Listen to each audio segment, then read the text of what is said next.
If you are planning to migrate to Australia between 2025 and 2026, you must watch this video until the end. We are going to unravel all the details that the new government, newly elected government I should say, has decided to implement, and you must be prepared in order to not be caught out by surprise and possibly have your migration strategy ruined by not being prepared.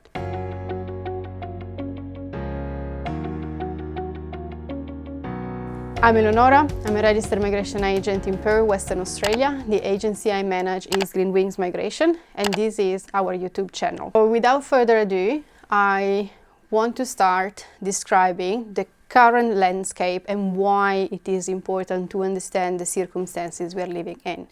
You might have read that on the 3rd of May, there was federal election in Australia, which has been very important as obviously it touches all the aspects of living in Australia, including migration.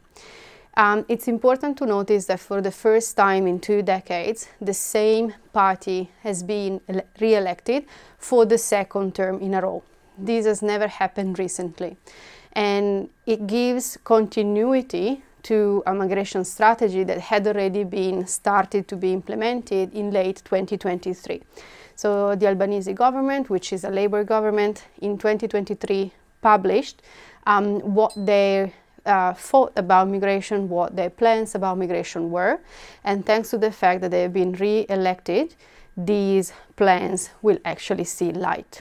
So before we start, just want to specify that in no possible way this video is going to be political, because both parties in Australia, both major parties, the Liberals, the Labours, they all understand how migration is important for the country, but obviously they have a different take towards it. So potentially we could see a Liberal government giving preference to some short-term, quicker migration options and visas that do not necessarily lead to stability for you, for us as migrants, which is opposite to what the Labour government tends to do.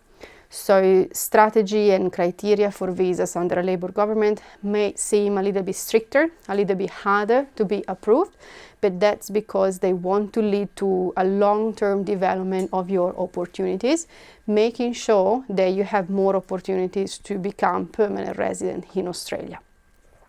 Obviously, well, it's a little bit harder, but also the numbers, the quota, they need to be a little bit modified. So one of the changes that has been introduced by the migration planning is a reduction of the net overseas migration. This theoretically helps to ease the pressure that big migration number would put onto the social services and in general economics, as well as housing in Australia. So to provide longer and more stable migration outcomes, it is understandable that the government wanted to reduce a little bit the number of people that can settle in Australia permanently on a yearly basis. This is due to the fact that many people coming all together will clearly create a lot of pressure on the system, on the infrastructures. We have heard a lot about housing and access to health, etc. The reduction that was proposed is actually created to address these issues.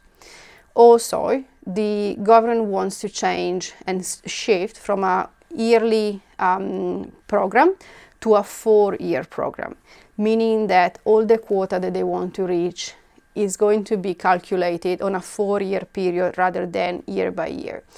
These obviously create a little bit better possibilities to manage the program, because imagine if something is introduced in legislation today, it's probably going to be several months and sometimes several years before we can actually see the results of that implementation. So if the overall program reasons every 4 years in longer cycles, it's going to be a little bit better, it's going to be a little bit easier to program accordingly to what Australia needs. So the changes that were introduced in 2023, we can obviously say that they have already been started to be implemented in 2024, and the biggest change that affected work visa scenarios was the introduction of the 482 SID visa. The skill in demand visa substituted the previous temporary skill shortage, which also substituted the old 457 sponsor visa. The current framework in which we are exploring the 482 sees 3 different streams that can be applied for. The most common would be the core skill list, where you get a visa based on, 200 something occupations included in the specific list. Then we have the specialist stream. Anyone who's not a technician, a laborer, a tradesperson, and receive a certain higher amount of salary can be granted a visa in that stream. And the last one is the labor agreement stream.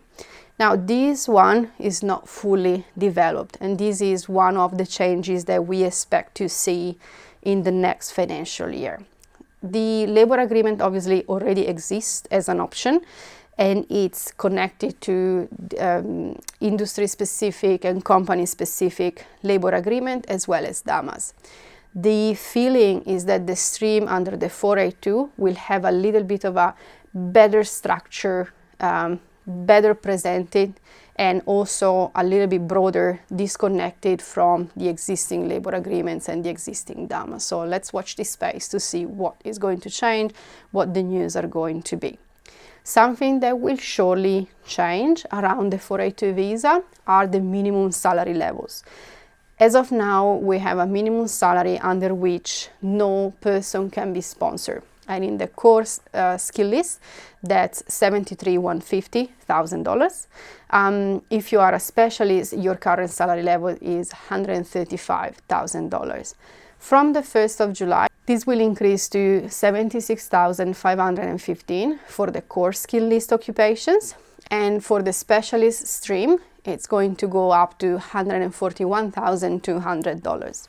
Around the salary levels, something that will be different from previous years is that we will not need to wait May, June to know how much the new salary will be. This is something very smart that has been introduced by the migration reform. Every year, every quarter, the Australian Bureau of Statistics produces salary averages per quarter during the financial year. So the government has created this formula where they consider the median Australian salary that is recorded by the ABS during the month of February for the 3rd quarter of each financial year.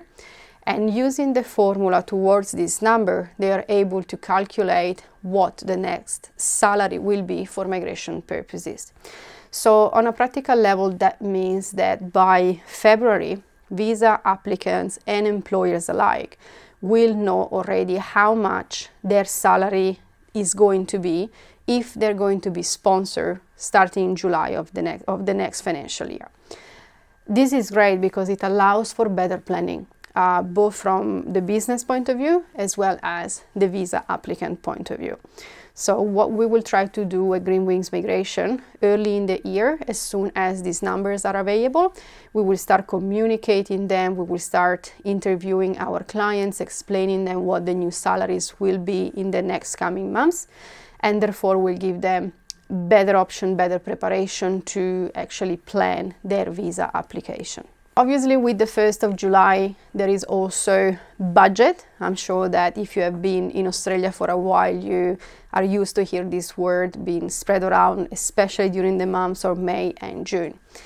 The budget is essentially the financial expectations for the government for the following financial year, and the fees associated with visa applications form a big chunk of the budget decisions.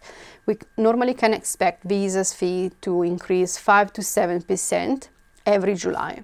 So whatever cost for a visa application you see on the department website right now, if you already know that you're going to apply after the 1st of July, know it's going to be a little bit more expensive. Sometimes the spike in the cost can be higher than 5 to 7%. That's what we saw for partner visas last year, for example. But let's hope that it's not going to be so impactful. something that is potentially going to have a big impact in visa cost is the cost of student visas.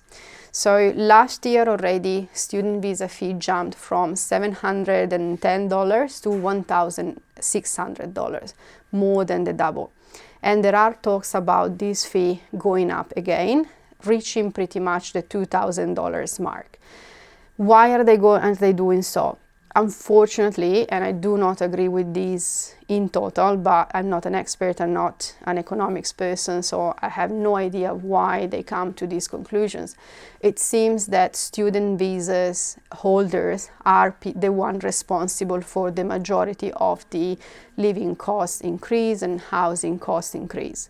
As I said, I do not necessarily agree with this because obviously having gone through the migration process myself, I definitely know that as a student visa holder, you don't really have the possibility to buy a house or invest, and the jobs that you do are normally jobs that are not very liked by the average Australian population. But again, who am I to say anything? The point is, their idea is to increase the fee, so the number of people that will apply will be reduced, and potentially this will self-regulate the market in order to attract only more genuine students. And again, if we talk about genuineness, there is nothing to say. Australia has all the rights to only wanting to attract genuine students, so people who come to Australia to genuinely study, to attend a course that will genuinely improve their chances to develop better career prospects, even when those career prospects don't need to be in Australia for the future. Regional migration is always a hot topic in Australia because the majority of the country is considered regional area. So what we're going to see, as basically happens every year, a stronger accent on visa options for the regions is going to be implemented. And again, we have already started to see it through the different DAMAs options that have opened. This is clearly a signal that the department wants to try to bring as many people as possible in the regions of Australia. Theoretically, the regions should also receive priority processing when it comes to visa processing timeframes. On this point, though, the government is not being truthful with their promise. They, since introducing the 482 visa, they said that they were going to process their visas very quickly. This is not necessarily the case, or not at all. So when the visa was launched, initially they advertised 11 days processing times on average. We already see this not happening anymore.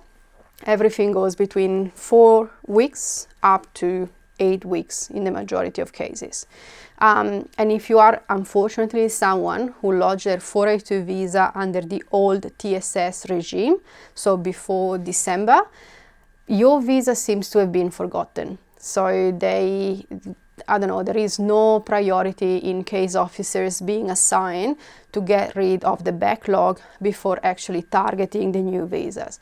So it is very common, unfortunately, if you and your friend applied for a 482 visa, your friend before December and you after December, your visa might be decided way quicker than his, or the other way around. So this sometimes very often creates frustration in the visa applicants, because clearly their first thought is that the agency who managed the process made a mistake. That's absolutely normal. That's human behavior to think like that. But trust me, that's not the case. That's the department taking their sweet time in getting rid of the old backlog rather than trying to make things equal for everyone. And unfortunately, this is also something that affects 191 applicants.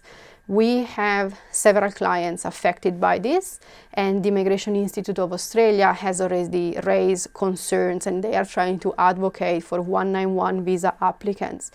In a new ministerial direction that is meant to address the priority queue, the priority line for the department, 191 visas are in place 5 out of 5.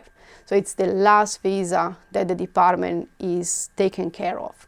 And that's just not fair, because you could be applying for a 191 visa coming from a 491, which basically gave you a lot of freedom in the previous 3 years.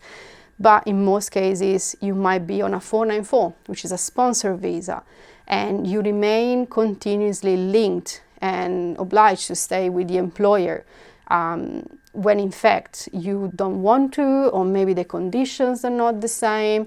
It's hard to transfer your nomination, and at some point you just want to go on with your life. You know, you've done your part, you kept the visa for 3 years, you were loyal to the employer, you never breached any visa condition. Now you want what was promised, and that is not actually happening. So that's not fair at all. Alrighty, so just to recap the changes, everything that is happening now is a continuous of the immigration strategy implementation that started in December 2023 and actually got real in December 2024. Little bits and pieces of the strategy are still happening, and whatever has happened already was primarily some changes on the student visas, big changes on the postgraduate visas, big changes to the 482 visa as well.